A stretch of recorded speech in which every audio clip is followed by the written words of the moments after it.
Hadirin dan hadirat yang dirahmati oleh Allah Subhanahu wa taala, Al-Qur'anul Karim, ya, kitab yang sangat mulia, ya, sebagai penutup dari seluruh kitab-kitab suci sebelumnya, ya, yang merupakan penentu, ya, yang terbaik dari kitab-kitab sebelumnya, yang dijaga oleh Allah Subhanahu wa taala. Kalau kitab-kitab dahulu diserahkan penjagaannya kepada orang-orang alim di zaman tersebut. Adapun Al-Qur'anul Karim, Allah yang langsung menjamin penjagaannya. Inna nahnu nazzalna dzikra wa inna lahu lahafizun. Kami yang turunkan Al-Qur'an, kami akan menjaganya. Oleh karenanya di antara bentuk penjagaan Allah terhadap Al-Qur'an, Allah menciptakan para penghafal Al-Qur'an. Dan ini suatu yang menakjubkan. Dan ternyata bukan cuma orang-orang dewasa yang hafal Quran. Bahkan anak-anak kecil juga hafal Quran. Bahkan anak-anak kecil yang tidak tahu bahasa Arab, mereka bisa baca Al-Quran. Ya, dan ini mukjizat dari Allah Subhanahu wa taala, ya. Bahkan ada di antara mereka yang bisa baca dari belakang, ya. Ayat sekian, sebelumnya ayat apa, sebelumnya ayat apa. Masya Allah, ada orang yang seperti itu, menunjukkan kuatnya hafalan. Dan itu tidak ada di kitab-kitab suci yang lain. Tidak ada agama lain penganutnya menghafal kitab sucinya dengan bagaimana orang Islam menghafal Al-Quran. Dan ini salah satu mukjizat. Sehingga Al-Quran tidak mungkin dirubah meskipun sedikit pun. Ada satu huruf saja kurang atau lebih pasti ketahuan. Kenapa? Karena yang hafal banyak orang. Oleh karena Al-Quran ini adalah kitab yang sangat spesial. Maka barang siapa yang semakin dekat dengan Al-Quran, dia akan menjadi seorang yang semakin spesial di sisi Allah Subhanahu wa ta'ala. Makanya dalam hadis dari Anas bin Malik radhiyallahu anhu, Rasulullah SAW bersabda, Inna lillahi ahlina minan nas. Sungguhnya Allah memiliki ahlun. Ahlun secara bahasa artinya keluarga. Tapi tentunya Allah tidak punya keluarga, ya. Tetapi ini kinayah yang menunjukkan kedekatan dengan Allah. Inna lillahi ahlina minan nas. Sungguhnya Allah punya keluarga dari kalangan manusia. Maka para sahabat bertanya, man ahlullahi minhum? Siapa mereka itu, hai Rasulullah? Orang-orang spesial seperti keluarga Allah Subhanahu wa taala. Maka Nabi mengatakan, ahlul Quran hum ahlullahi wa khassatuhu. Sungguhnya para ahli Al-Quran, para pakar Al-Quran, para penghafal Al-Quran, mereka itulah keluarga Allah dan juga orang-orang spesial di sisi Allah Subhanahu wa taala. Jika Anda ingin semakin spesial di sisi Allah, maka berikanlah perhatian Anda semakin besar kepada Al-Qur'an. Karenanya Al-Qur'an ini kalau menyentuh apa saja, menjadikan sesuatu menjadi terbaik. Apa saja yang disentuh oleh Al-Qur'an, apa saja yang berkaitan dengan Al-Qur'an, menjadikan sesuatu tersebut menjadi terbaik. Contoh, Al-Qur'an sendiri adalah kitab suci yang terbaik. Al-Quran turun di bulan Ramadan, maka jadilah bulan Ramadan sayyidus syuhur, bulan yang terbaik. Syahrul Ramadan alladzi unzila fihi Al-Quran. Bulan Ramadan yang bulan diturunkan Al-Quran kepadanya. Jadilah bulan Ramadan menjadi bulan terbaik, bulan yang penuh keberkahan. Kenapa di antaranya? Karena bulan tersebut bulan diturunkannya apa? Al-Quran. Kemudian jadilah Lailatul Qadar adalah malam terbaik sepanjang tahun. Kenapa? Karena Inna anzalnahu fi Lailatul Qadar. Inna anzalnahu fi Lailatin Mubarakah. Kami turunkan Al-Quran di malam Lailatul Qadar. Kami turunkan Al-Quran di malam yang penuh keberkahan. Sehingga malam tersebut menjadi malam yang sangat spesial. Yang kata Allah, Lailatul Qadri khairum min alfi syahr. Lailatul Qadar lebih baik daripada 1000 bulan. Seorang beribadah di malam tersebut cuma satu malam, seakan-akan dia beribadah lebih daripada 1000 bulan. Kenapa? Karena pada malam tersebut diturunkan apa? Al-Quran. Tatkala Nabi Muhammad SAW diturunkan kepadanya Al-Quran, maka jadilah Muhammad SAW adalah Sayyidul Mursalin wal Anbiya, pemimpin para nabi dan pemimpin para rasul. Kenapa? Karena Al-Quran turun kepada Rasulullah. Di antara sebabnya karena Al-Quran turun kepada Rasulullah SAW. Kota Mekah juga menjadi kota yang terbaik. Di antara sebabnya Allah memilih kota Mekah untuk turun pertama kali ayat-ayat Al-Quran. Jadi semua yang disentuh oleh Al-Quran menjadi terbaik. Kita kaum muslimin secara umum kalau mau jadi terbaik juga harus punya perhatian terhadap Al-Quran. Apa kata Nabi SAW? Khairukum man ta'allamal Qur'ana wa 'allamahu. Sebaik-baik kalian adalah yang belajar Al-Quran dan yang mengajarkannya. Meraih keterbaikan dengan Al-Quranul Karim. Nabi SAW bersabda, Inna Allah yarfa'u bihadzal kitabi aqwaman wa yadha'u bi akharin. Sungguhnya Allah Subhanahu wa taala dengan Al-Quran mengangkat sebagian kaum dan Allah menghinakan, merendahkan sebagian kaum juga karena mereka meninggalkan Al-Quran. Para hadirin dan hadirat yang dirahmati oleh Allah Subhanahu wa taala. Maka Al-Quran itu sangat spesial. Seorang yang perhatian terhadap Al-Quran, maka akan ditinggikan derajatnya oleh Allah Subhanahu wa taala di dunia sebelum di akhirat. Orang-orang menghormati Ahlul Quran, orang-orang mencintai Ahlul Quran, ya. Lihat sekarang contoh saja Syekh Abdurrahman As-Sudais, bagaimana dicintai oleh orang-orang sedunia. Sampai suatu hari Syekh Sudais salat, orang-orang sudah pada nunggu. Kemudian dia salat dengan suaranya yang menggelegar, tapi dia salatnya pendek. Setelah dia salam, ada yang marah-marah. Kenapa cepat sekali? Sudah datang dari jauh-jauh nunggu Syekh Sudais baca Quran, ternyata cuma sebentar. Kalau dia lihat bagaimana orang-orang kejar-kejaran ingin memberi salam kepadanya, ya. Lebih dihormati daripada yang lainnya. Kenapa? Karena memang Allah memberikan hal tersebut kepada hati kaum muslimin, mencintai Ahlul Quran. Hadirin dan hadirat yang dirahmati oleh Allah Subhanahu wa taala,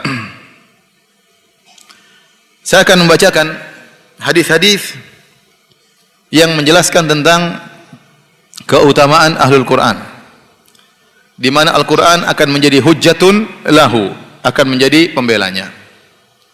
Dan setelah itu saya akan sebutkan juga bahayanya orang yang ternyata berpaling dari Al-Quran atau belajar Al-Quran namun tidak mengamalkannya, sehingga Al-Quran akan menjadi hujjatun alaih, akan menjadi bumerang yang akan menyerangnya pada hari kiamat kelak.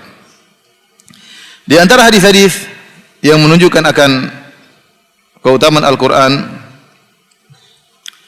tatkala di akhirat, dari Abdullah bin Amr bin Al-As radhiyallahu taala anhuma, beliau berkata, qala Rasulullah sallallahu alaihi wasallam, Rasulullah sallallahu bersabda, yuqalu li sahibil Quran, dikatakan kepada ahli Al-Quran, Iqra, di akhirat kelak, Iqra, bacalah, warqa, atau lewat yang lain wartaqi, dan naiklah, warattil kama kunta turatil fid dunya, dan bacalah engkau Al-Quran dengan tartil sebagaimana waktu kau baca Al-Quran di dunia. Fa inna manzilataka inda akhiri ayatin taqra'uha, sungguhnya kedudukanmu di surga adalah pada akhir ayat yang kau baca. Saya ulangi, yuqalu li sahibil Quran, dikatakan kepada orang yang hafal Quran pada hari kiamat kelak. Kata Allah Subhanahu wa taala, atau dikatakan kepadanya, Iqra warqa warattil kama kunta turatil fid dunya fa inna manzilataka inda akhiri ayatin taqra'uha. Bacalah dan naiklah engkau di derajatmu di surga. Dan bacalah dengan tartil, dengan perlahan, dengan tajwid sebagaimana kau baca tatkala di dunia. Sungguhnya kedudukanmu di surga pada akhir ayat kau baca Al-Quran. Banyak ulama menyebutkan tatkala menafsirkan hadis ini, di antaranya Al-Khattabi dalam Ma'alimus Sunan, Ibnu Hajar dalam Fathul Bari, kemudian Al-Munawi dalam Faidhul Qadir. Mereka menjelaskan bahwasanya ini dalil bahwasanya surga itu derajatnya banyak. Bahkan Al-Munawi dalam Faidhul Qadir mengatakan bahwasanya surga bukan cuma 100 derajat, lebih daripada itu. Kenapa bisa demikian? Karena hadis ini menjelaskan seorang akan naik di derajat surga sesuai dengan ayat yang dia baca. Dan kita tahu bahwasanya ayat Al-Quran 6.000 ayat lebih, 6.200 sekian, 6.200 sekian. Ini pendapat sebagian ulama. Kata mereka berarti derajat surga pun demikian, lebih daripada atau paling tidak 6.200 derajat. Adapun dalam sebagian hadis tentang 100 derajat, itu adalah sebagian daripada derajat-derajat tersebut. Seperti dalam hadis kata Nabi SAW, Inna fil jannati mi'ata darajatin a'addallahu lil mujahidina fi sabilillah. Ya. ma baina darajatain kama baina sama'i wal ard. Kata Nabi SAW, sungguhnya Allah siapkan 100 derajat bagi orang-orang berjihad di jalan Allah di surga. Di antara satu derajat dengan yang lainnya jaraknya seperti antara langit dan bumi. Kata para ulama, ini hadis yang sahih, tapi tidak menafikan tentang hadis ini. Hadis ini juga sahih. Karena Allah mengatakan atau dikatakan kepada penghafal Quran, ya, fa inna manzilataka inda akhiri ayatin taqra'uha. Sungguhnya kedudukanmu, derajatmu adalah sampai pada ayat terakhir yang kau baca. Berarti surga itu derajatnya sangat banyak. Nah, kalau setiap ayat 1 derajat, berarti surga itu sampai ya 6.000 derajat lebih. Saya bacakan contohnya perkataan Al-Khattabi. Dia berkata, "Ja'a fil athar anna adada ayatil Qur'an ala qadri darajatil jannah." Datang dalam riwayat, dalam athar bahwasanya jumlah ayat Al-Qur'an sama dengan jumlah derajat surga. Yuqalu lil qari' irqa fid daraj ala qadri ma kunta taqra'u min ayatil Qur'an. Dikatakan kepada pembaca Al-Qur'an, naiklah engkau di derajat surga sebagaimana tatkala kau baca dari ayat-ayat Al-Qur'an. Faman istawfa qira'ata jami'il Qur'an istawla ala aqsa darajil jannah. Barang siapa yang menghafal, menguasai seluruh ayat-ayat Al-Qur'an, maka dia akan sampai pada puncak derajat surga. Wa man qara'a juz'an minha kana ruqiyuhu fid daraj ala qadri dzalik. Barang siapa yang hanya membaca 1 juz, menghafal 1 juz, maka surganya pun sesuai dengan derajat tersebut. Fayakunu muntaha thawabi inda muntahal qiraah. Maka jadilah puncak dari pahala yang dia peroleh sesuai dengan puncak qiraat yang dia baca. Ya. Demikian juga ini pendapat Ibnul Mulaqin dalam kitab At-Tawdih, Syarah Al-Jami' As-Sahih, syarah dari Sahih Al-Bukhari. Ya. Dia menukilkan riwayat dari Aisyah, wa qalat Aisyah radhiyallahu anha, ju'ilat darajul jannah ala adadi ayatil Qur'an. Dijadikan bahwasanya derajat-derajat surga sesuai dengan jumlah ayat dari Al-Qur'an. Ini semua dalam rangka menjelaskan sabda Nabi tadi, dikatakan kepada penghuni surga, kepada penghafal Quran, naiklah engkau di surga dan kedudukanmu sesuai dengan akhir ayat yang kau baca. Para hadirin dan hadirat yang dirahmati Allah Subhanahu wa taala, lebih tegas lagi ya perkataan Ibnu Hajar rahimahullahu taala, wa adadu ayatil Qur'an aktsar min sittati alaf wa mi'atain wal khulfiha zada ala dhalika minal kusur wa qawluhu fihi kullu darajatain ma bainahuma kama bainas sama'i wal ard. Ibnu Hajar juga mengakui hal ini, kemudian beliau menjelaskan bahwasanya jarak antara satu derajat dengan derajat yang lain seperti antara langit dan bumi. Al-Munawi berkata, wa hadha sarihun fi anna darajal jannah tazidu ala mi'ati darajah. Ini dalil tatkala dia mengomentari hadis ini bahwasanya jumlah derajat di surga lebih daripada 100 derajat. Lebih dari 100 derajat berdasarkan hadis ini. Oleh karenanya ini sangat memotivasi kita untuk banyak baca Al-Qur'an dan juga untuk menghafalkan Al-Qur'an. Barang siapa yang masuk surga dan dia punya hafalan yang banyak, dia akan disuruh membaca ayat-ayat yang dia baca dan dia akan sampai pada derajat tertinggi sesuai dengan ayat terakhir yang dia baca. Dan bayangkan, satu derajat dengan derajat yang lainnya jaraknya seperti langit dan bumi. Subhanallah. Surga di luar hayalan kita. Antara satu derajat dengan derajat yang lain jaraknya seperti antara langit dan bumi. Dan sudah otomatis bidadari yang derajat tinggi tentu kualitasnya berbeda dengan yang di bawah ya. Nikmat berbeda. Kalau nikmat tidak berbeda, ngapain derajatnya beda? Faham? Sudah otomatis orang yang derajatnya paling tinggi, nikmat yang dia rasakan tentu lebih baik daripada yang di bawah. Ini hadis sangat memotivasi seorang untuk banyak membaca Al-Qur'an. Ya.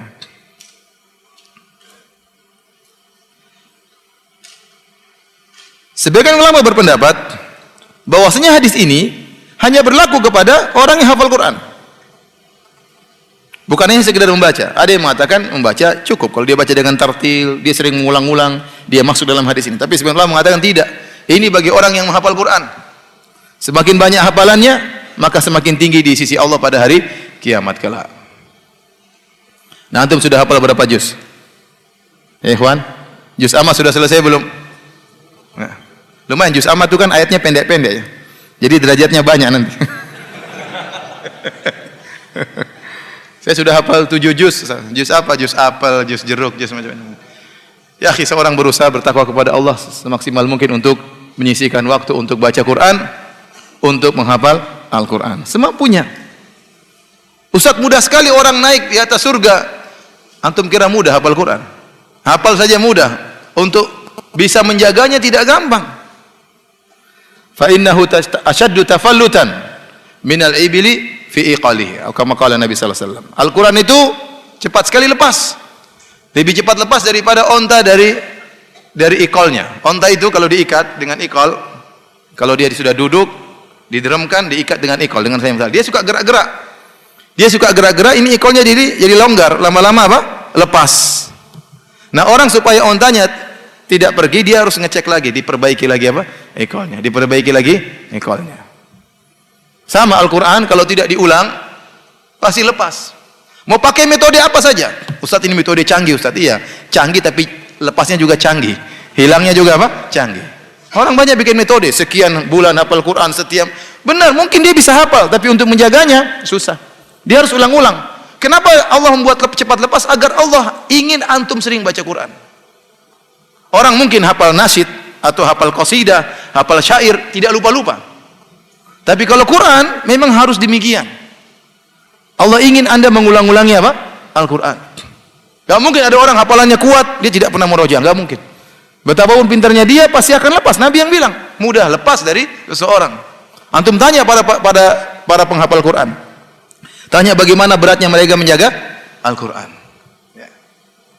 Harus diulang-ulang. Kalau tidak, lepas. Mereka jaga dalam sholat malam mereka jaga dengan mengajarkannya, mereka jaga dengan menjadi imam, ya. Dengan berbagai cara mereka berusaha untuk menjaga hafalan Quran. Ini derajat surga yang mereka jaga. Derajat surga yang mereka jaga. Semakin mereka menjaga Al-Quran, semakin tinggi derajatnya di surga kelak. Insyaallah semangat hafal Quran. Semangat tidak? Yang benar. Jangan bilang semangat-semangat saja ya. Harus setoran ya. Kalau mau hafal Quran harus apa? Setoran. Taib. Di antara dalil tentang keutamaan Al-Quran, kata Nabi sallallahu alaihi wasallam dari hadis Abu Umamah Al-Bahili radhiyallahu anhu, beliau berkata, sami'tu Rasulullah sallallahu alaihi wasallam yaqul, aku mendengar Rasulullah SAW bersabda, Iqra'ul Quran, bacalah Al-Quran, fa innahu ya'ti yaumal qiyamah syafi'an li ashabihi. Sungguhnya Al-Quran pada hari kiamat kelak akan datang memberi syafaat kepada orang-orang yang membacanya. Jadi Al-Quran akan datang pada hari kiamat memberi syafaat kepada orang yang membacanya. Dan demikian amal soleh. Puasa akan memberi syafaat, Al-Quran akan memberi syafaat. Dan kita di akhirat kelak butuh dengan syafaat. Syafaat fungsinya apa? Menyelamatkan kita atau meninggikan derajat kita. Terkadang kita mengharapkan syafaat dari kaum mukminin yang lain. Benar, kaum mukminin saling beri syafaat di antara mereka. Tetapi kalau tidak diizinkan oleh Allah, tidak akan dapat syafaat. Ya. Saya sayang sama orang. Misalnya ada orang si A sayang kepada si B. Pada hari kiamat kelak, si A ternyata masuk surga, si B ternyata tidak.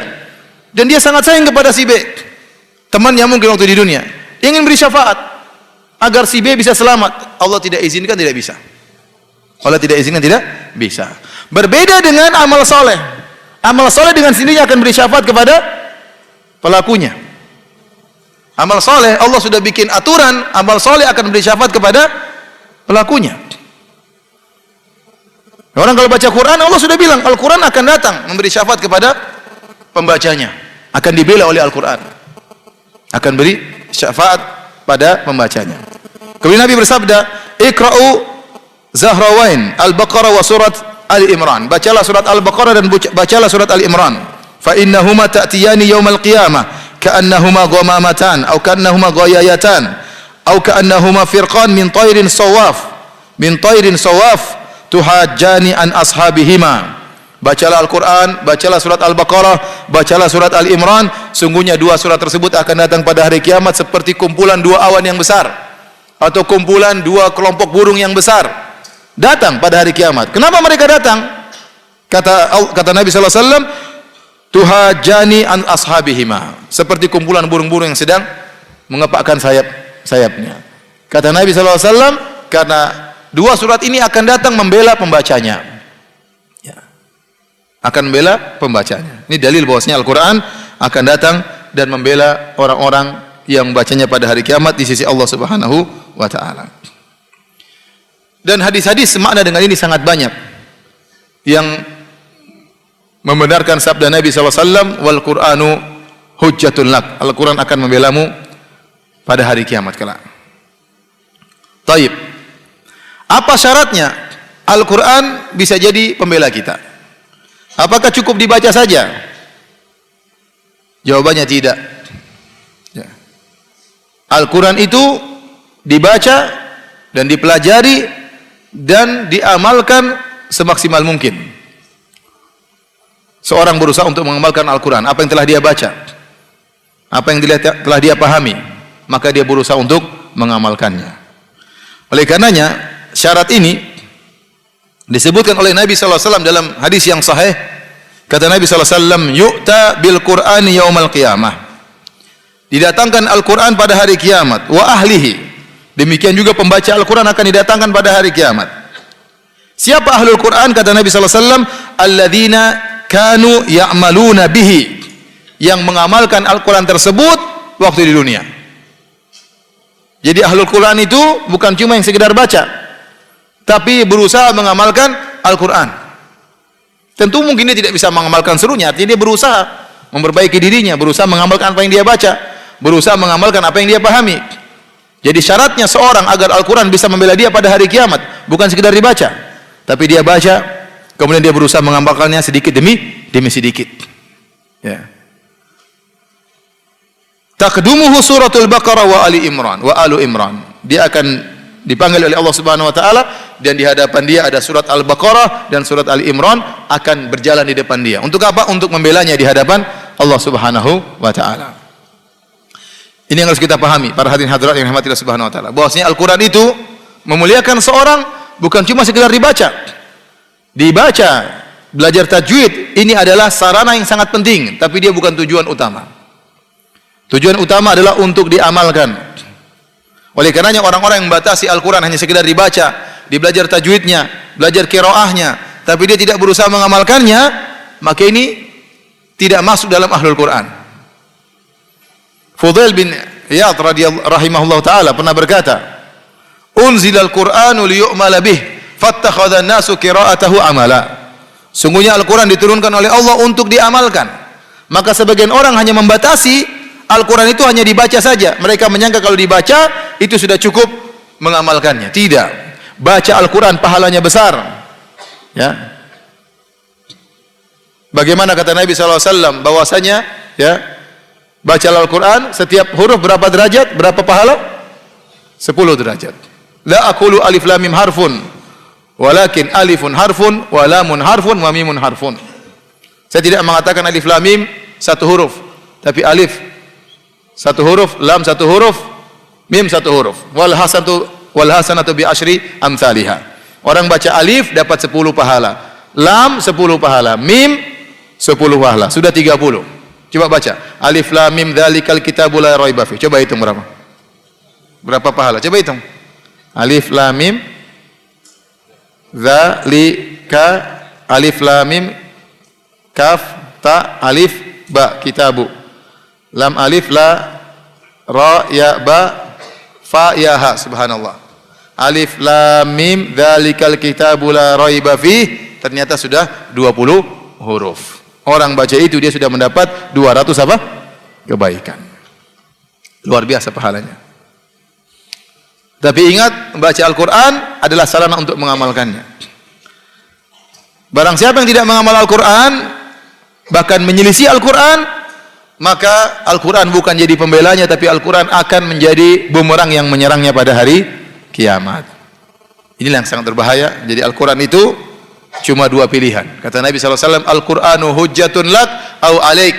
Al-Quran akan membelamu atau Al-Quran akan menyerangmu pada hari kiamat kelak. Kata Syekh Muhammad bin Shalih Al-Utsaimin rahimahullahu ta'ala, tidak ada kedudukan yang tengah-tengah, enggak ada. Tidak bela, tidak menyerang, enggak ada. Cuma dua, membela atau menyerang.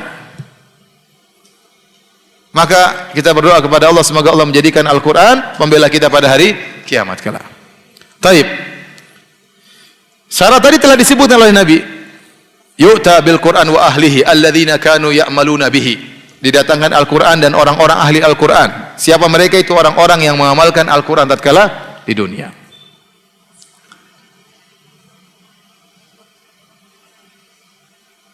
Adapun yang tidak mengamalkannya, maka Al-Qur'an akan menyerangnya pada hari kiamat kelak. Wal Qur'anu hujjatun 'alaik, akan menyerang engkau pada hari kiamat kelak. Ibnu Mas'ud radhiyallahu ta'ala anhu pernah berkata,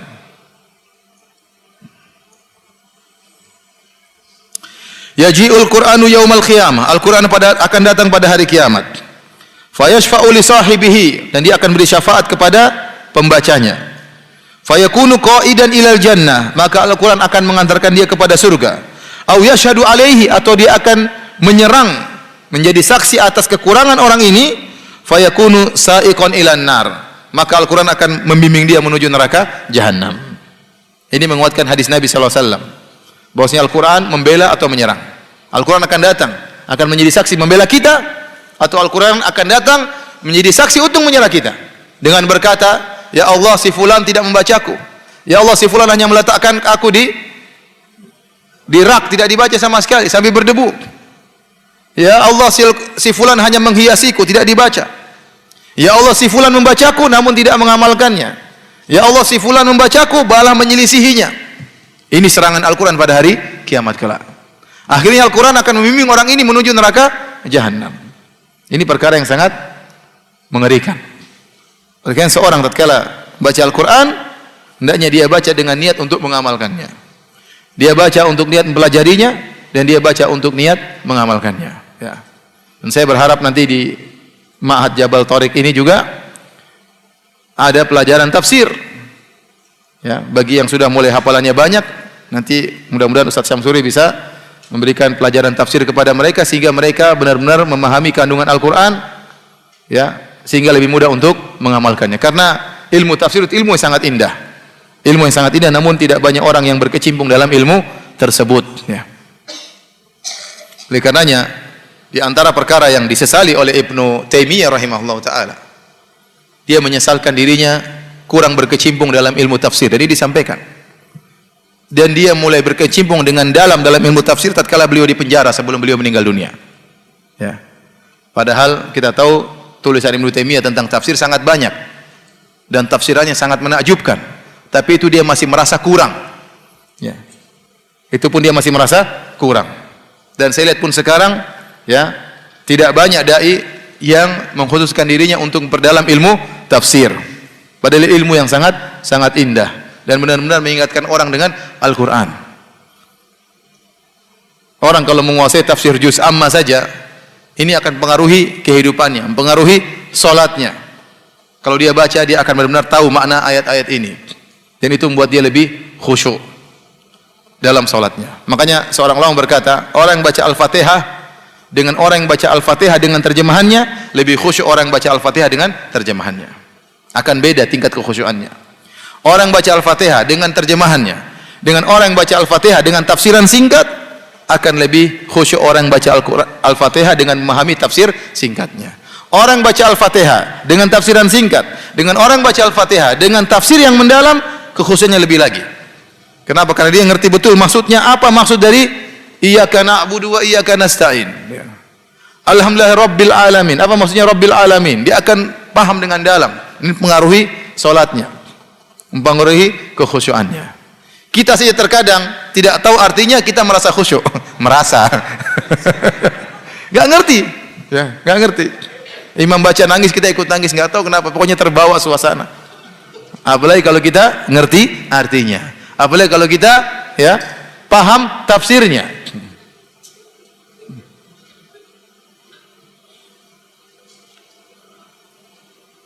Betapa banyak orang pada ayat tertentu dia langsung nangis. Kenapa? Dia paham betul maknanya. Saya masih ingat ada seorang imam di Masjid Nabawi. Dia baca firman Allah, kita tidak duga dia menangis di ayat tersebut. Dia baca apa? At-talaqu marratan. Sungguhnya cerai cuma 2 kali. Nangis dia, enggak kuat. Apa ini kata Imam nangis dia? Cerai 2 kali. Kok nangis di sini? Kalau nangis kan biasanya ayat surga, rindu dengan surga, ayat neraka, ayat siksa menangis. Ini at-talaqu marratan, nangis. Ini imam kenapa nangis dia? Ternyata imam tersebut qadhi, karena banyak imam di Masjid Nabawi itu qadhi, hakim. Mungkin dia menghadapi permasalahan-permasalahan seperti ini. Bagaimana banyak orang yang menjatuhkan cerai 3 kali menyesal. Saya saja sering ditanya oleh orang, Ustaz, saya sudah terlanjur ceraikan istri saya 3 kali, apa yang harus saya lakukan? Ustaz, tapi waktu cerai ketiga saya cuma bisik-bisik, kamu saya cerai. Sama. Kasus datang, sudah menjatuhkan talak 3, masih saling mencintai, tapi nggak bisa kembali, sudah terlanjur talak 3, bingung. Ya mungkin saya rasa kasus-kasus seperti ini yang dihadapi mungkin buat dia menangis dalam ayat tersebut. Maksud saya, seorang yang memahami makna dari satu kandungan ayat itu kan pengaruhi kekhusyuan dalam sholatnya. Dia baca tafsir sangat indah, buku tafsir sangat indah. Cuma kita kurang dalam apa? Tafsir. Nah, baca Quran dengan tajwid ini sangat penting. Orang kalau baca Quran dengan tajwid membuat dia semangat untuk baca Quran. Beda dengan orang yang baca Quran belepotan, kurang semangat. Tapi yang baca Quran dengan lancar, dia akan mudah membaca Quran dengan banyak ayat yang akan dia baca. Kemudian dia bertahan baca berjam-jam. Ini memperbanyak pahala dia. Baca Quran itu sarana. Setelah itu memahami ayat itu juga sarana. Sarana untuk apa? Untuk mengamalkan. Jadi inti yang paling utama adalah mengamalkan apa? Al-Quran, mengamalkan Al-Quran. Orang yang punya baca hafalan banyak akan pengaruhi akhlaknya, karena dia tahu ayat-ayat tentang surga, tentang neraka, tentang amal soleh, tentang dunia hanya sementara. Oleh karena di antara penjelasan Ibnu Hajar terhadap hadis kenapa Rasulullah SAW tatkala di bulan Ramadan lebih semangat lagi bersedekah, kata Ibnu Abbas radhiyallahu ta'ala anhuma, karena Nabi sallallahu alaihi wasallam ajwadan nas, dalam Sahih Al-Bukhari. Sungguhnya Rasulullah SAW adalah orang yang paling dermawan. Wa kana ajwadu ma yakun fi Ramadan. Dan Rasulullah lebih dermawan lagi tatkala di bulan Ramadan. Kenapa? Hina yalqahu Jibril, tatkala dia bertemu dengan malaikat Jibril. Fayudarisuhul Quran, dan malaikat Jibril mengajari Nabi Al-Quran. Nabi bulan Ramadan murajaah, baca Quran di hadapan malaikat Jibril, diajari oleh malaikat Jibril. Ibnu Hajar mengomentari, dan juga ulama yang lain ya. Saya lupa Ibnu Hajar atau Ibnu Mulakin. Saya kadang-kadang baca 2 syarah Bukhari ini ya. Kenapa? Karena Nabi SAW melalui banyak ayat-ayat Al-Quran. Dan orang yang banyak baca ayat Al-Quran menjadikan bagi dia dunia ini sangat tidak ada nilainya. Sehingga membuat dia iqbal alal akhirah, membuat dia semangat untuk menuju akhirat. Sehingga lebih mudah lagi dia untuk beramal soleh. Sehingga lebih mudah lagi dia untuk bersedekah, karena dia tahu dunia cuma sementara. Nah, kalau orang ngerti tentang Al-Quran dan dia sering baca Al-Quran, dia akan dijaga oleh Allah Subhanahu wa Ta'ala. Dia akan dijaga oleh Allah Subhanahu wa Ta'ala. Orang kalau sudah hafal Al-Quran sampai pada surat An-Nur, kemudian dia baca itu ulang-ulang, kullil mu'minina yaghuddu min absarihim wa yahfadhu furujahum dzalika azka lahum innallaha khabirum bima yasnaun wa kullil mu'minati yaghuddna min absarihin wa yahfadna furujahunna ila akhir ayat. Dia baca ayat, katakanlah kepada laki beriman ya, agar mereka menundukkan pandangan mereka dan menjaga kemaluan mereka. Itu lebih suci bagi mereka. Sungguhnya Allah Maha mengetahui apa yang mereka lihat, apa yang mereka lakukan. Allah Maha mengetahui lirikan mata mereka. Dan katakan kepada wanita agar menundukkan juga pandangan mereka. Orang kalau suka baca ayat ini, dia lebih mudah menundukkan pandangan. Kenapa? Al-Quran mengingatkan dia.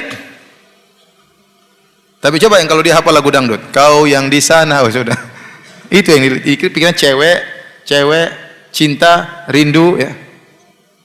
Yang dia hafal adalah ayat-ayat syaitan. Ya, ayat-ayat apa? Syaitan. Pulangkan saja aku pada ibuku atau embahku. Itu yang dihafal, ini gimana? Ini yang dihafal ya.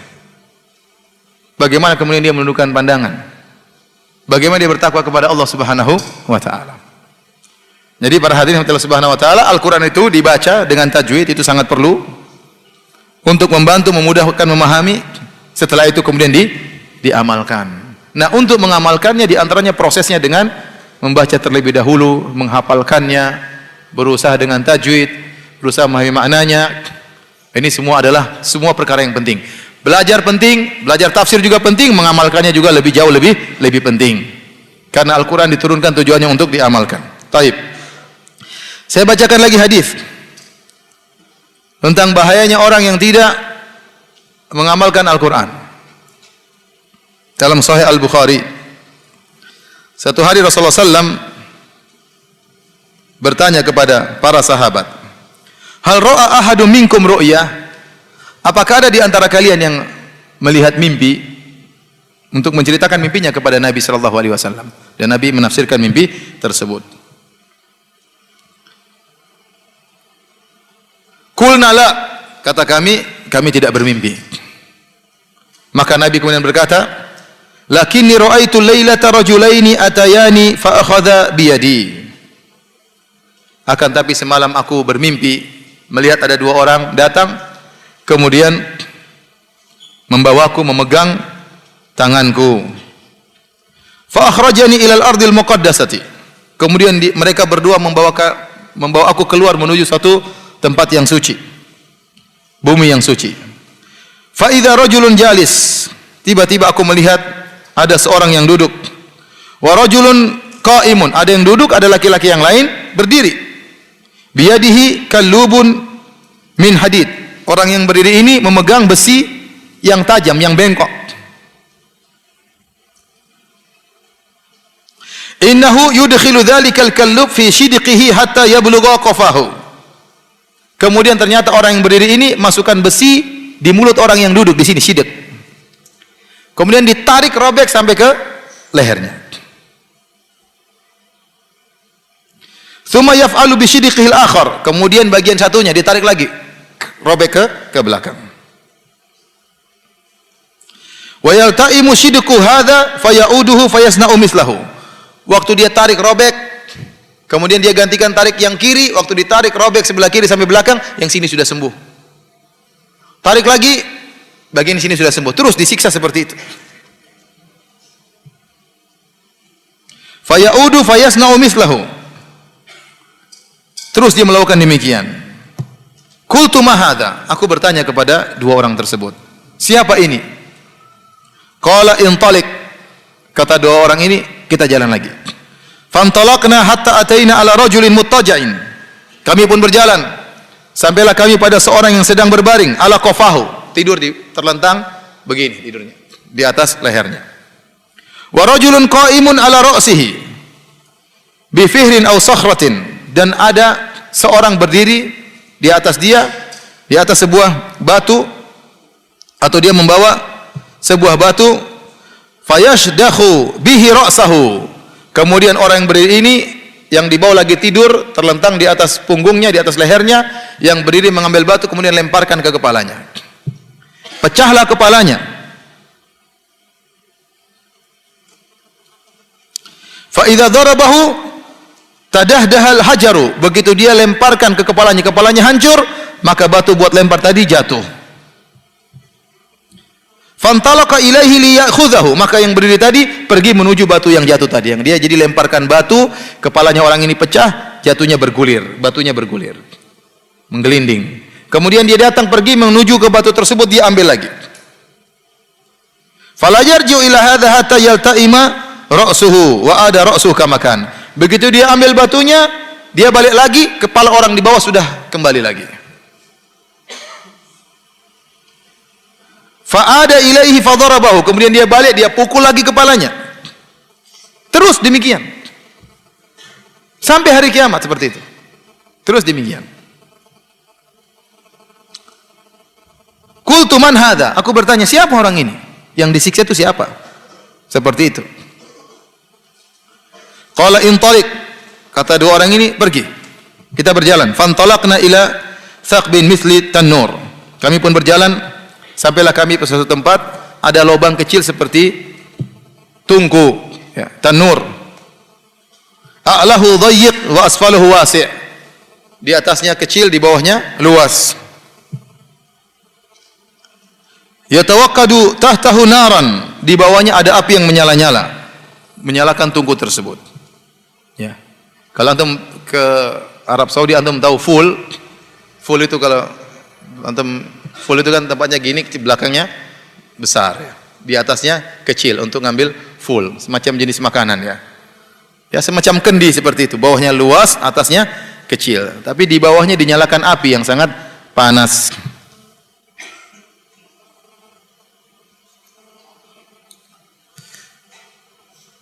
Fa idza iqtaraba irtafa'u hatta kada an yakhruju fa idza khamadat raja'u fiha. Maka tatkala dinyalakan api, mereka pun terangkat saking panasnya, mau keluar enggak jadi lagi, turun lagi. Fa idza khamadat raja'u fiha, kalau apinya berkurang mereka turun lagi. Fiha rijalun wa nisa, di situ ada laki-laki dan perempuan. Dibakar kemudian padam lagi, dibakar lagi sampai mereka kepanasan, mau keluar enggak jadi lagi, turun lagi. Faqultu man hadza, aku bertanya siapa ini wahai ini siapa mereka ini? Qala intalik, berjalanlah. Fantalaqna hatta ataina ala nahrin min damin. Maka kami pun berjalan sampailah kami pada suatu sungai yang isinya adalah darah. Wa ala syattir nahri rajulun baina yadayhi hijaratun. Dan di pinggir sungai darah tersebut ada seorang yang berdiri dan dia memegang batu di depannya. Fa aqbala rajul ladzi fihi nahri. Kemudian ada orang yang berenang di sungai ingin keluar. Fa idza arada an yakhruj rama ar-rajulu bihajarin fihi. Faraddahu haitsu kan. Tatkala orang ini ingin keluar, yang di pinggir sungai ngelempar pakai batu sehingga kembali lagi. Datang lagi, lempar lagi, kena batu di mulutnya, kembali lagi. Terus begitu. Qultu man hadza, ini siapa? Kemudian kata dua orang ini, entalik, jalan. Masih panjang ya. Taib. Saya singkatkan aja ya tentang orang-orang tersebut. Kemudian setelah itu dua orang ini menjelaskan tentang siapa orang-orang yang dilihat oleh Nabi sallallahu alaihi wasallam. Di antaranya mereka berkata, "Ammal ladzi ra'aitahu yushaqqu shidquhu fakadzaban yuhadditsu bil kadzbah fatuhmalu anhu hatta tablugha al afaq fayusna'u bihi ila yaumil qiyamah." Adapun orang yang kau lihat diambil besi yang tajam kemudian dirobek sini, robek lagi sini, robek terus gini. Itu adalah seorang yang berdusta dengan satu dusta aja. Kemudian dusta tersebut disebarkan sampai mencapai penjuru dunia. Kalau zaman dulu seperti ini susah karena sarana tidak ada. Sekarang orang sangat mudah terkena hadis ini. Orang nulis sesuatu di Facebook, dia bohong, dalam waktu menit tersebar ke seantero dunia. Iya atau tidak? Bahaya makanya. Nulis berita hoax, dia bohong, kemudian tersebar satu dunia, kena hadis ini. Ada orang bersengketa dengan orang lain, kemudian dia bunuh, kemudian dia bohong, kemudian dia curhat di Facebook atau di Instagram, dia bohong, padahal ceritanya bukan demikian. Kemudian kebohongan ini tersebar satu antara dunia, dia kena hadis ini. Mengerikan. Zaman sekarang sangat mudah, dengan satu enter, satu klik, selesai. Dia terancam dengan hadis ini. Nabi tidak mengatakan dia berusaha dengan banyak dusta, tidak. Kata Nabi SAW, kathbah, dia berusaha dengan satu dusta saja. Membuat dia terancam dengan ancaman seperti ini. Kemudian, yang jadi perhatian kita, kata Nabi SAW, walladzi ra'ai, kata Nabi bercerita, penjelasan dua orang ini, mungkin malaikat berkata kepada Nabi, walladzi ra'aitahu yushdahu ra'suhu, adapun yang kau lihat, kepalanya dipecahin. Yang tadi ada yang tidur terlentang, yang satu berdiri ngambil batu lempar, perang, kepalanya pecah, terus batunya bergelinding, dia ambil batunya, balik lagi, kepalanya sudah baik lagi, lempar lagi, treng, bergelinding lagi, dia ambil batunya, kembali lagi batunya sudah, kepalanya sudah baik lagi, dipecahin lagi sampai hari kiamat, ila yaumil qiyamah. Siksaan terus berkesinambungan sampai hari kiamat. Siapa orang ini yang disiksa ini, yang dipecahkan kepalanya? Perhatikan sini. Kata Nabi menjelaskan tentang penjelasan dua orang ini atau dua malaikat ini, farajulun allamahullahu al-Qur'an Itu seorang yang diajari oleh Allah Al-Quran. Fanama anhu bil lail walam ya'mal fihi bin nahar. Dia telah diajari Al-Quran oleh Allah Subhanahu wa taala, maka di malam hari dia tidak membaca Al-Quran, membuat dia lupa, membuat dia lalai. Walam ya'mal bihi fin nahar, di siang hari dia tidak amalkan Al-Quran. Perhatikan, walam ya'mal bihi fin nahar, di siang hari dia tidak mengamalkan isi Al-Quran tersebut. Yuf'alu bihi ila yaumil qiyamah, maka akan disiksa demikian dia sampai hari kiamat. Dan perkataan dalam hadis ini dilakukan siksaan tersebut sampai hari kiamat, sampai hari kiamat, sampai hari kiamat. Para ulama menjelaskan ini berarti siksa kubur, alam barzakh. Alam barzakh. Karena disiksa sampai hari kiamat. Ini juga dalil bahwasanya alam barzakh tidak seperti yang kita bayangkan. Ternyata alam barzakh ada semodel sungai dari darah, ada yang disiksa dengan berbagai macam modelnya. Alam tersendiri disebut dengan alam barzakh, yaitu perantara antara alam dunia dengan alam akhirat. Namun sering dinamakan dengan alam kubur. Kenapa? Karena kebanyakan orang meninggal dikubur. Tapi seandainya seorang meninggal tidak dikubur, dia sudah masuk dalam alam tersebut. Contoh, ada seorang dimakan oleh harimau, dimakan oleh ikan hiu misalnya, tidak dikubur jasadnya, tetapi dia sudah masuk dalam alam barzakh, alam perantara, alam tersendiri yang di luar daripada nalar kita. Oleh karenanya Fir'aun dan bala tentaranya, mereka tidak dikubur, mereka tenggelam dalam Laut Merah. Tetapi kata Allah Subhanahu wa taala, "An-naru yu'raduna 'alaiha ghuduwan wa 'ashiyya, wa yauma taqumus sa'a adkhilu ala fir'auna asyaddal 'adzab." Mereka ditampakkan api kepada mereka petang dan pagi dan petang. Siapa? Fir'aun dan bala tentaranya. Padahal jasad mereka tidak dikuburkan. Padahal jasad Fir'aun diselamatkan oleh Allah, tapi dia sudah masuk, rohnya sudah masuk dalam alam barzakh. Jadi jangan kita bayangkan alam barzakh cuma kuburan seperti itu. Tidak, ini alam tersendiri. Dinamakan dengan alam kubur karena kebanyakan orang tatkala meninggal di kubur. Tetapi namanya adalah alam barzakh. Taib. Ini yang sangat berbahaya. Kita lanjutkan yang ketiga tadi, tentang orang-orang yang dimasukkan dalam tanur yang atasnya kecil, dalamnya di bawahnya lebar. Ternyata itu orang-orang lelaki pezina dan wanita pezina. Disiksa di alam barzakh seperti itu. Bahayanya orang berzina. Belum lagi di hari kiamat kelak di neraka jahanam. Yang menjadi perhatian kita para hadirin dan hadirat yang dirahmati Allah Subhanahu wa taala. Ternyata ada orang belajar Al-Qur'an namun tidak mengamalkannya, maka siksaannya berat. Siksaannya berat. Disiksa di alam barzakh. Belum lagi di akhirat kelak. Al-Qur'an hujjatun alaihi. Al-Qur'an akan menyerang dia pada hari kiamat kelak. Dan ini sebenarnya bukan berkaitan dengan penghafal Quran saja, tapi berkaitan secara umum kepada para dai. Saya rasa setiap dai Allah berikan dia Al-Qur'an. Mungkin tidak 30 juz, tapi ada ayat-ayat yang dia hafal, ada beberapa juz yang dia hafal.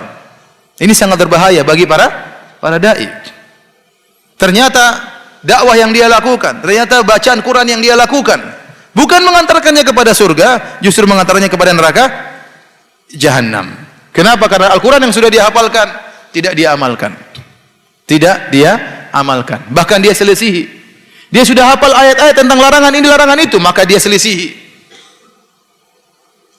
Dia sudah baca ayat-ayat tentang larangan ini, larangan itu, dia selisih, dia langgar. Dia sudah baca ayat tentang perintah ini dan itu, dia tidak kerjakan. Ternyata hal ini mengantarkan dia kepada neraka jahanam. Bahkan di alam barzakh disiksa oleh Allah Subhanahu wa taala. Terlebih lagi pada hari kiamat kelak.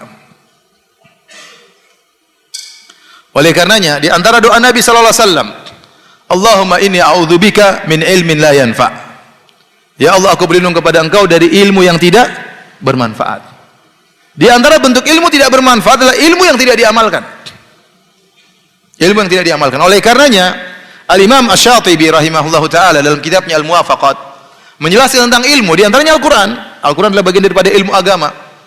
Bahwasanya terlalu banyak ayat-ayat dan hadis-hadis menjelaskan tentang keutamaan ahli ilmu. Tetapi keutamaan tersebut hanya bisa bernilai bagi ahlul ilmu kalau mereka mengamalkannya. Kalau mereka tidak mengamalkannya, maka itu semua akan menjadi bumerang yang akan menyerang mereka pada hari kiamat. Semua keutamaan ilmu-ilmu yang datang dalam hadis itu maksudnya adalah ilmu yang diamalkan, bukan ilmu yang cuma sebagai wawasan tidak diamalkan. Maka saya katakan kepada diri saya dan juga kepada para hadirin, kalau kita ikut pengajian, kita belajar, niatkan kita untuk manfaat diri kita terlebih dahulu. Jangan segera kita bilang, oh saya belajar untuk dakwah. Enggak, yang penting dakwahi ente dulu diri sendiri. Yang penting ente selamat terlebih dahulu. Yang penting ente lebih mengenal Rabb ente. Yang penting Anda bisa lebih takut kepada Allah Subhanahu wa taala. Yang penting Anda bisa memperbaiki ibadah Anda, baru pikirkan bagaimana mendakwahi orang lain. Tatkala seorang salah niat, saya menuntut ilmu, mulai gelar S1, S2, S3 supaya bisa menjadi dai, berdakwah, didengar oleh banyak orang, dia lupakan dirinya, akhirnya dia terjebak dalam hal ini. Memberi penerangan kepada orang lain ibarat lilin sementara dirinya sendiri terbakar. Ini perkara yang sangat berbahaya. Oleh karena Allah menurunkan ayat-ayat tentang hal ini. Kabura maqtan indallahi an taqulu ma la taf'alun. Kemurkaan besar di sisi Allah engkau mengucapkan apa yang tidak kau kerjakan. Ini ancaman paling berat, ayat yang paling ditakuti oleh para dai. Ya. Atamuruna an-nasa bil birri wa tansawna anfusakum. Apa kalian menyuruh manusia untuk berbuat kebaikan sementara kalian melupakan diri kalian sendiri? Menyampaikan kebaikan dia melanggar. Terus Ustaz enggak usah berdakwah? Enggak, ente harus berdakwah juga. Berdakwah dan mengamalkan ilmu yang sudah Anda pelajari. Tapi saya bacakan hadis tentang bahayanya orang yang berilmu namun tidak mengamalkannya.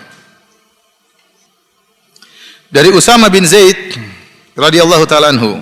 Hadis ini yang sahih riwayat Imam Bukhari dan Imam Muslim dalam sahih mereka berdua. Usama bin Zaid berkata, "Sami'tuhu yaqul." Aku mendengar Rasulullah SAW bersabda, "Yuja'u birrajuli yaumal qiyamah." Akan didatangkan seorang pada hari kiamat, fayulqa finnar, dilemparkan di neraka jahanam. Fatandaliku aktabuhu finnar, maka ususnya keluar dari perutnya masuk di neraka jahanam. Fayaduru kama yadurul himaru birahahu, maka dia pun berputar-putar seperti himar keledai yang berputar di alat penggiling. Dahulu alat penggiling kalau ada dua batu kemudian ditaruh biji untuk digiling, maka harus ada himar yang muterin alat penggiling tersebut sehingga biji-biji tadi menjadi halus. Kata Nabi, ada orang yang pada hari kiamat lemparkan di neraka jahanam, ususnya pada keluar semua, berodoli dari perutnya, ada yang sebagian ulama mengatakan keluar dari duburnya, keluar usus-usus tersebut. Kemudian dia berputar-putar di neraka jahanam. Tandalik itu kata para ulama maksudnya seperti pedang. Kalau pedang terkadang orang melepaskannya sendiri, terkadang jatuh sendiri dari sarungnya, jatuh sendiri. Itu namanya tandaliku aktabu. Keluar tanpa dia sadari, keluar dengan cepat. Seperti pedang, kalau kita pegang pedang, pegang sarungnya, kita taruh ke bawah, tahu-tahu pedangnya apa? Jatuh. Kira-kira seperti itu. Sebenarnya mengatakan karena dia dilempar dengan saking kerasnya di neraka jahanam, ususnya langsung keluar dari duburnya. Karena dilempar dengan penghinaan, dilempar dengan keras, ususnya langsung keluar. Dan dia berputar-putar di neraka jahanam. Fayajtami'u ahlun nar alaihi. Maka datanglah penghuni neraka jahanam. Penghuni neraka jahanam kumpul berkeliling mengelilingi dia. Fayaqulun, mereka heran. Ini dai kok masuk neraka jahanam. Ini ustaz kok masuk neraka jahanam. Ini penghafal Quran kok masuk neraka jahanam. Ada apa gerangan? Fulan ma sya'nuk? Ada apa dengan engkau? Kenapa kau disisa di neraka jahanam? Alaisa kunta ta'muruna bil ma'ruf wa tanhana 'anil munkar? Bukankah kau dahulu menyuruh kami untuk melakukan kebajikan? Bukankah kau dahulu melarang kami dari kemungkaran? Qala kuntu amurukum bil ma'ruf wala atih. Benar, saya dahulu menyuruh kalian melakukan kebajikan namun saya tidak kerjakan. Wa anhaakum 'anil munkar, dan saya melarang kalian dari kemungkaran dan aku melanggar. Wa atih, dan aku melanggar. Ini ya, bahaya. Orang diajari oleh Al-Qur'an, dia ngajari orang Al-Qur'an, dia baca ayat Al-Qur'an, sementara di sini tidak mengamalkannya. Sehingga ilmu yang dia pelajari, Al-Qur'an yang diajarkan Allah kepadanya menjadi penyerang dia pada hari kiamat. Waliyadzubillah. Ya. Dan dia ditanya orang-orang ya datang kepadanya heran, kok kamu juga masuk neraka? Kalau kita jelas kita dulu minum khamar, kita dulu zina, kita dulu korupsi. Ente dai kok masuk neraka, nasib sama. Ada apa gerangan? Bukannya ente dulu hafal ngajarin Quran di masjid. Kok begini nasibnya? Kalau kita jelas memang, ente kok bisa demikian? Saya dulu menyuruh kalian kebaikan, saya tidak lakukan. Saya melarang kalian dari keharaman, saya mengerjakannya. Waliyadzubillah. Di antara hal yang menyebabkan Al-Quran bisa menjadi penyerang anda pada hari kiamat, tatkala anda belajar Al-Quran bukan karena Allah, tapi karena riya. Dan pintu riya sangat besar terbuka bagi orang yang memiliki ilmu agama. Mengerikan. Oleh karenanya, waktu Nabi menyebutkan tentang akibat buruk bagi orang-orang yang riya, Nabi sebutkan di antaranya 3 orang.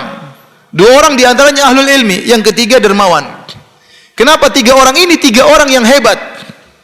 Orang yang mati syahid, kemudian orang yang baca Quran, dan yang ketiga orang yang dermawan. Ini 3 amalan yang sangat hebat, maka dijadikan contoh oleh Nabi.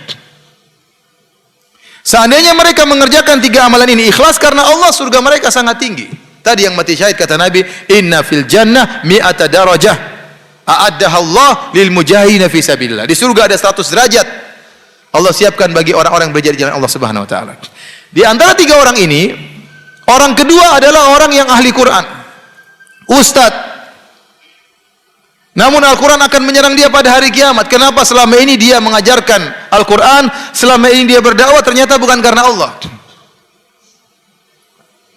Yang pertama, kata Nabi SAW, salasatun awwalu ma yuqda yaumal qiyamah salasah. 3 golongan, orang yang pertama kali disidang oleh Allah 3 golongan. Yang pertama, rajulun ustushhid, seorang yang mati syahid. Kemudian Allah ingatkan nikmat-nikmat yang Allah berikan kepada dia, Allah hadirkan dia, dia ingat semua kenikmatan yang Allah berikan kepada dia. Allah bertanya, apa yang kau lakukan? Kata dia, qataltu fika hatta stushhid. Ya Allah, aku berperang karena engkau sampai aku mati syahid. Kata Allah, kadzabta, kau dusta, tapi kau berperang supaya kau dikatakan adalah seorang yang jagoan. Yang kedua, siapa yang dimasukkan dalam neraka jahanam? Ustaz, ahli baca Quran. Kata Nabi SAW, rajulun ta'allamal Quran wa 'allamah. Rajulun ta'allamal ilma wa 'allamah wa qara'al Quran. Perhatikan sini. Yang kedua, seorang belajar ilmu agama dan membaca Al-Quran. Digandeng antara ilmu dengan Al-Quran. Fa'utiya bihi, maka dihadirkan orang ini. Ini ustaz ini yang disiksa. Fa'arafahu ni'amahu fa'arafaha. Allah ingatkan nikmat yang Allah berikan kepada dia. Ustaz ini hafalannya kuat, mudah baca Quran, mudah hafal Quran, tajwidnya bagus, mudah ngajarin Al-Quran, otaknya encer, dia pintar ceramah, pintar berorasi. Allah beri kelebihan kepada dia. Dan dia akui nikmat-nikmat itu semuanya. Wa fa'arafaha. Maka pertanyaan berikutnya tentang nikmat yang Allah berikan kepada dia, wa ma amilta fiha, apa yang kau lakukan dengan nikmat-nikmat ini? Kata dia, qara'tu fikal Qur'an wa 'allamtuh. Ya Allah, aku baca Quran karena engkau dan aku mengajarkan Quran karena engkau. Kata Allah, kadzabta, kau dusta. Walakin liyuqal annaka qari, tetapi kau baca Quran, kau mengajarkannya supaya kau dikatakan ahli baca Quran. Wa qad qil, dan telah dikatakan. Niatmu duniawi agar kau dikenal sebagai ahli baca Quran, agar kau dikenal sebagai ustadz yang alim, agar kau dikenal sebagai doktor bidang agama, semuanya Allah kabulkan. Orang semua kenal engkau. Orang semua hormat sama engkau. Niatmu supaya tanganmu dicium oleh orang, orang semua akui. Niat duniawi dia Allah kabulkan, Allah berikan dunia kepada dia. Ingin terkenal Allah kabulkan. Ingin dihormati masyarakat Allah kabulkan. Ingin dikenal sebagai orang yang ahli sanad, orang yang hafal Quran, yang tajwidnya bagus, Allah kasih. Tapi ternyata niatnya bukan karena Allah Subhanahu wa taala. Kata Allah, wa qad qil, tujuanmu telah tercapai untuk urusan duniawi. Tapi kau dusta. Niatmu adalah supaya dikatakan ahli baca Quran. Tsumma umira bihi, kemudian diperintahkan malaikat, fasuhiba ala wajhi, kemudian dia ditarik di atas wajahnya hatta ulqiya finnar, sampai dilemparkan dalam neraka jahanam. Maka saya ingatkan kepada diri saya pribadi dan juga para orang-orang yang belajar Al-Quran, sungguhnya antum sekarang berada dalam kegiatan yang luar biasa, kegiatan yang harus kita cemburu kepada antum. Betapa kita berkeinginan bisa menghafal Quran, betapa kita berkeinginan bisa punya sanad untuk belajar Al-Quran. Itu amalan yang sangat mulia. Tapi hati-hati, luruskan niat. Luruskan niat. Jangan sampai menjadi qari tetapi orang yang riya, orang yang sok, Merendahkan orang karena dia hafal Quran, orang direndahkan sama dia. Ini terjadi, ikhwan. Terjadi. Ada sebagian orang dia hafal Quran tapi sombongnya luar biasa. Sama, ada sebagian orang punya ilmu sombong luar biasa. Seharusnya orang semakin hafal Quran, semakin punya ilmu agama, semakin tawadhu, semakin tahu diri, semakin tahu sadar bahwasanya dirinya sangat rendah di hadapan Allah Subhanahu wa taala. Tapi ilmu tersebut menjadikan dia sombong.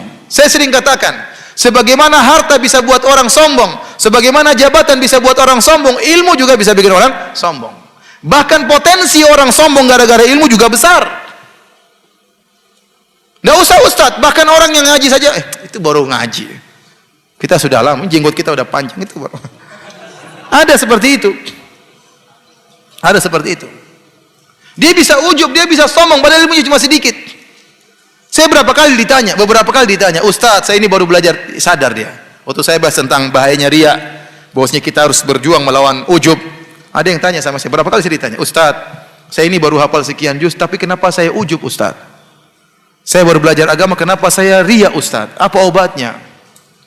Saya bilang, ya akhi, ente baru berapa juz sudah ujub? Apa yang ente ujubkan? Ente nggak bisa apa-apa, bahasa Arab aja tidak bisa, mau ujub. Lihat anak-anak di kota Madinah masih kecil-kecil sudah bisa bahasa Arab, mereka tidak ujub. Dan itu penyakit orang yang tidak bergaul dengan orang alim. Potensi untuk sombong itu ada pada diri kita juga para ustadz. Tapi begitu saya pergi ke Madinah, saya lihat teman-teman saya hafalannya luar biasa. Bisa bikin syair-syair bahasa Arab. Gurunya salah baca syair, dia betulkan, ya Syekh yang benar syairnya begini-begini, disebut oleh si fulan dalam buku ini. Ini gila kata saya ini. Yang satu qiraat sab'ah, yang satu, saya tahu diri, ternyata saya bahlul. Ya. Terkadang orang itu cepat ujub, kenapa? Jago kampung. Dia tidak pernah melihat dunia, merasa dirinya hebat sendiri. Seandainya dia keluar sedikit, dia lihat orang alim begitu banyak, baru dia tahu ternyata dia banyak kekurangan. Saya katakan tadi, sebagaimana harta bisa buat orang sombong, jabatan bisa bikin orang sombong, ilmu juga bisa bikin orang sombong. Hafalan Quran bisa bikin orang sombong. Berapa juz? Saya sudah 15 juz. Nah, ada keangkuhan, ada. Itu ada, dan itu menimpa siapa saja. Maka seorang harus melawan. Quran ini luar biasa. Pahalanya luar biasa, tinggi. Tapi kalau salah-salah juga menjerumuskan orang dalam neraka Jahannam. Cuma dua, hujjatun laka wa alaik, membela engkau atau akan membinasakan engkau pada hari kiamat kelak. Maka saya ingatkan kepada diri saya pribadi dan juga pada para hadirin yang ingin belajar Quran, niatkan dengan baik. Niatkan Anda baca Quran supaya tinggi derajat Anda di akhirat, supaya surga Anda semakin tinggi, supaya bidadarinya semakin berkualitas. Niatnya demikian. Jangan niatkan untuk apa? Sombong, untuk pamer, untuk gagah-gagahan. Saya punya sanad, saya punya ini. Jangan. Pamer-pameran di antara mereka, nyalah-nyalain orang. Apa itu qiraahnya jelek? Ya akhi, tidak usah akhi. Nanti kalau kritik-kritik ilmiah itu ada, menurut saya ada dengan bahasa yang tawadhu. Ustadz itu bagus tapi mungkin ada kesalahan dalam apa? Qiraah dia. Saya kurang cocok. Tapi itu sudah benar. Cuma sebaiknya dengan bahasa yang tawadhu. Apa itu bacaannya? Apa itu? Anda diajari oleh Allah ilmu Al-Quran bukan untuk Anda bangga-banggakan. Anda diberi hafalan yang kuat oleh Allah bukan untuk merendahkan orang yang terkadang salah-salah tatkala menjadi imam. Bukan. Bukan untuk sombong. Anda diajari Al-Quran agar Anda semakin bertakwa kepada Allah, agar Anda semakin tunduk kepada Allah, agar Anda amalkan. Sungguhnya beban Al-Quran sangat berat. Inna sanulqi alaika qawlan tsaqila. Kami akan lemparkan kepada engkau perkataan yang berat. Al-Quran semua ayat berat. Seorang dalam sisi lain bahagia, punya hafalan Quran banyak, tapi di sisi lain dia harus punya tanggung jawab yang besar. Taib hadirin dan hadirat yang dirahmati Allah Subhanahu wa taala, ini saja yang bisa saya sampaikan tentang hadis Al-Quran hujjatun lak aw alaik.